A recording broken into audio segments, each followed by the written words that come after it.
여러분 평안하십니까? 오늘도 말씀과 함께 주님의 은혜 가운데 거하시기 바랍니다. 오늘 말씀은 사도행전 6장입니다.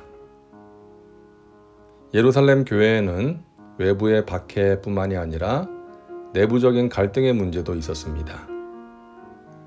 믿는 자들의 수가 급격히 늘어남으로써 겪게 되었던 일종의 성장통이었는데요. 중요한 것은 그 문제를 신속하게 해결했다는 것, 그리고 그로 인해 더욱 성장하는 공동체가 되었다는 것입니다.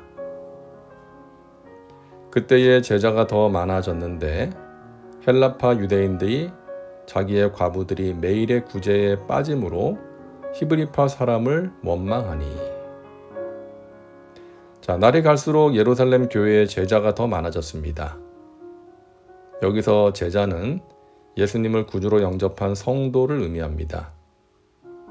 성도의 수가 많아지면서 헬라파 유대인들과 히브리파 유대인들 사이에 갈등이 생겼는데요. 교회가 과부들을 도와주는 구제 사역을 할 때 히브리파에게만 주고 헬라파 과부에게는 주지 않았던 것입니다. 헬라파 과부들이 구제에서 빠지게 되었던 것이죠.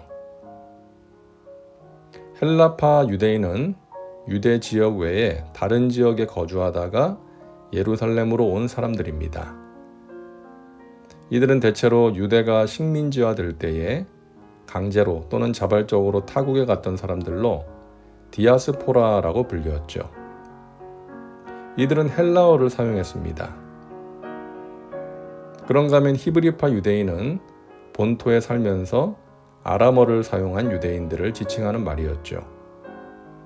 같은 민족 사람들이었지만 거주했던 지역과 사용했던 언어로 인해 이렇게 나뉘었고 또 사회적 문화적 차별이 존재했던 것입니다. 그러다 보니 헬라파 사람들이 히브리파 사람들을 원망하게 되었죠. 왜 우리 헬라파의 과부들에게는 구제금이나 구호품을 주지 않는 것이냐라고 반발했던 것입니다.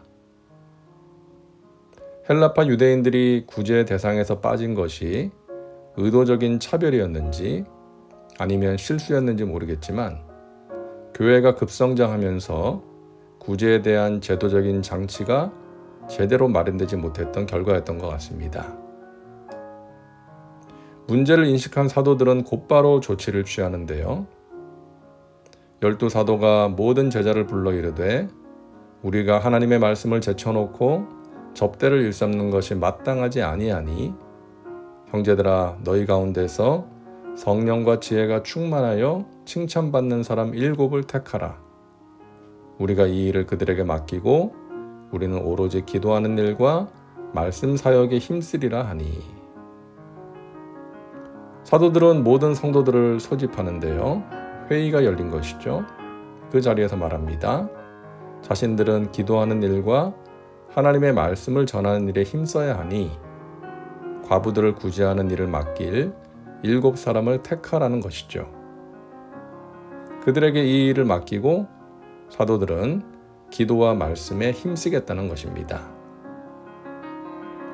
여기서 마땅하지 않다라는 것은 하나님이 기뻐하시지 않는다는 뜻입니다. 과부를 구제하는 일이 중요하지 않다는 것이 아니라 사도들에게 있어서 우선순위는 기도와 말씀 사역이라는 것이죠. 그리고 자신들이 교회의 모든 일을 다 하는 것보다는 더 많은 성도가 함께 섬기며 사역하는 것이 하나님께서 기뻐하시는 것이라고 말하는 것입니다. 오늘날의 교회도 마찬가지죠. 목회자가 모든 일을 다 할 수 없습니다. 또 그래서는 안 됩니다. 목회자의 주된 사역은 말씀과 기도입니다. 그것이 우선순위입니다. 말씀을 잘 준비하여 전하고 교회와 성도들을 위해 기도할 수 있는 시간과 환경이 필요합니다. 목회자와 성도들이 함께 자신의 자리에서 주의 일을 감당하는 교회, 합당한 사람에게 합당한 일을 맡김으로써 함께 사역하는 교회가 건강한 교회인 것입니다. 그렇다면 어떤 사람을 일꾼으로 세워야 하는가? 사도들은 세 가지 조건을 이야기합니다. 첫째, 성령으로 충만한 사람입니다. 교회의 일은 영적인 일입니다. 그러므로 교회의 일을 맡아서 하는 사람은 자기 생각대로 하는 것이 아니라 항상 하나님과 교통하며 하나님의 지시를 따라야 합니다. 그렇게 하려면 성령으로 충만해야 하는 것이죠. 둘째, 지혜가 충만한 사람입니다. 구제사역을 할 때 제한된 자원으로 많은 사람들을 도우려면 지혜가 필요합니다.